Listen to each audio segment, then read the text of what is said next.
आज हम बात करेंगे ग्लोबल नॉर्थ और ग्लोबल साउथ के बारे में। ये पब्लिक पॉलिसी और डेवलपमेंट स्टडीज का बहुत ही इंपॉर्टेंट कॉन्सेप्ट है।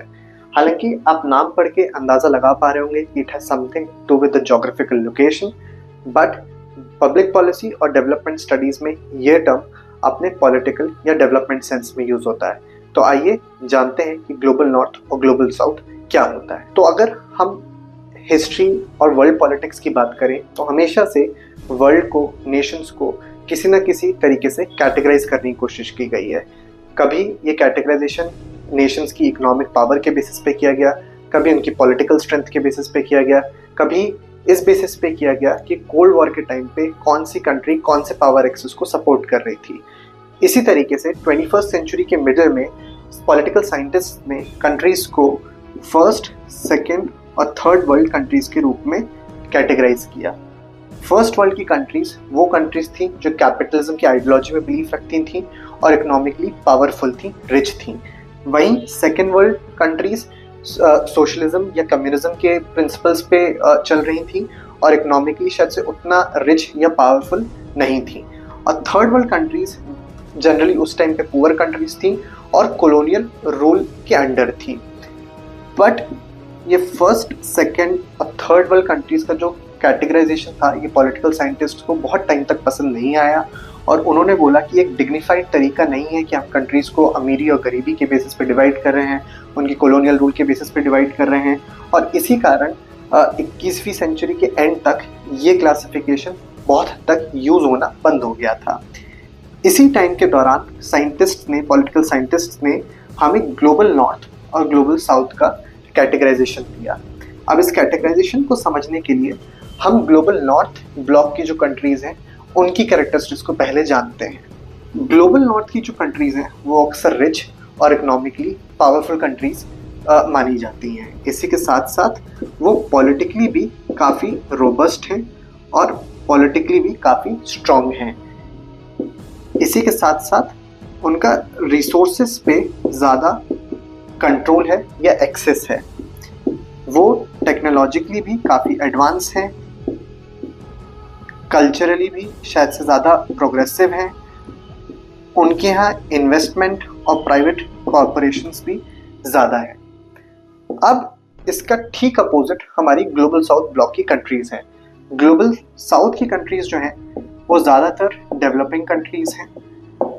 इनफैक्ट कुछ कंट्रीज़ तो अभी भी एक तरीके से इकोनॉमिकली काफ़ी वीक के श्रेणी में आती हैं। पॉलिटिकली भी वो बहुत ज़्यादा पावरफुल नहीं है, उनका वर्ल्ड फोरम्स में या ग्लोबल फोरम्स में उतना से नहीं है। रिसोर्सेज पे भी बहुत कम उनका हक है। टेक्नोलॉजिकली वो बहुत पीछे हैं हमसे। कल्चरली शायद से वो ज़्यादा कंजर्वेटिव हैं। और इन्वेस्टमेंट और प्राइवेट कॉर्पोरेशंस की ओनरशिप की बात करें तो वो भी डेवलपिंग कंट्रीज़ या ग्लोबल साउथ कंट्रीज़ में बहुत कम देखने को मिलती है। और ग्लोबल साउथ कंट्रीज़ का जो सबसे बड़ा डिफाइनिंग फीचर है वो उनकी कॉलोनियल रूल के अंडर जो वो रही हैं वो है। तो कहीं ना कहीं ग्लोबल साउथ की कंट्रीज कॉलोनाइज्ड भी रह चुकी हैं, तो ये भी ग्लोबल साउथ ब्लॉक का अपना एक बहुत बड़ा डिफाइनिंग फीचर है। और इस डिफरेंशिएशन को समझने के लिए मैं आपको दो प्रैक्टिकल एग्जांपल्स भी शेयर करना चाहूँगा। तो पहला जो एग्जांपल है वो हमारा क्लाइमेट चेंज का एग्जांपल है। अब अगर हम क्लाइमेट चेंज की बात करें तो ग्लोबल नॉर्थ कंट्रीज का जो एमिशन है वो ग्लोबल साउथ कंट्रीज से बहुत ज़्यादा है। बहुत बड़ा कार्बन फुटप्रिंट जो है वो ग्लोबल नॉर्थ का है। बट ग्लोबल साउथ कंट्रीज इस समय क्लाइमेट चेंज के इम्पैक्ट से ज़्यादा प्रभावित हैं compare to global north countries. और यहाँ तक कि global north countries global south countries के साथ रिसोर्सेज भी नहीं शेयर करना चाहती हैं। तो जैसा कि मैंने अपनी लास्ट वीडियो में आपसे शेयर किया था क्लाइमेट फाइनेंस के बारे में, जहाँ पे जो रिच कंट्रीज होती हैं वो डेवलपिंग कंट्रीज को कुछ पैसे देती हैं, कुछ रिसोर्सेज देती हैं ताकि वो क्लाइमेट चेंज से निपटने की तैयारी कर सकें।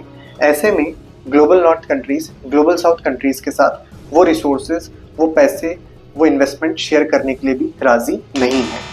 इसी के साथ साथ जो दूसरा कॉन्सेप्ट या जो दूसरा एग्जांपल मैं आपके साथ शेयर करना चाहूँगा ग्लोबल नॉर्थ और ग्लोबल साउथ के डिफरेंशिएशन पे, वो है कोविड का। उस टाइम पे जो वैक्सीन डेवलपमेंट हुआ वो ग्लोबल नॉर्थ में ज़्यादा हुआ क्योंकि ग्लोबल नॉर्थ रीजन का रिसोर्सेज पे ज़्यादा कंट्रोल है, टेक्नोलॉजिकली वो ज़्यादा एडवांस है। और इसका इम्पैक्ट ये था कि कोविड-19 वैक्सीन्स ग्लोबल साउथ में बहुत देर से पहुंची। यहाँ तक कि आज भी अफ्रीका में ऐसी बहुत सी कंट्रीज़ हैं जहाँ पे मलेरिया बहुत बड़े स्तर पर लोगों की जान ले रहा है।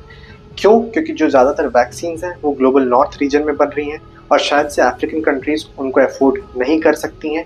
इस कारण आज भी हेल्थ सेक्टर में ऐसा कहा जाता है कि ग्लोबल नॉर्थ रीजन का बहुत बड़ा कंट्रोल है और रिसर्चर्स इस पे बहुत सारे अध्ययन कर चुके हैं।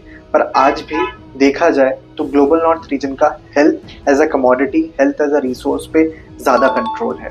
तो मैं आशा करता हूँ कि आपको इस छोटी सी वीडियो में आज ग्लोबल नॉर्थ और ग्लोबल साउथ का डिफरेंशिएशन समझ में आया होगा और ये वीडियो पसंद आई होगी। अगर ऐसा है तो हमारे चैनल को प्लीज़ लाइक करें, सब्सक्राइब करें और शेयर करें। धन्यवाद।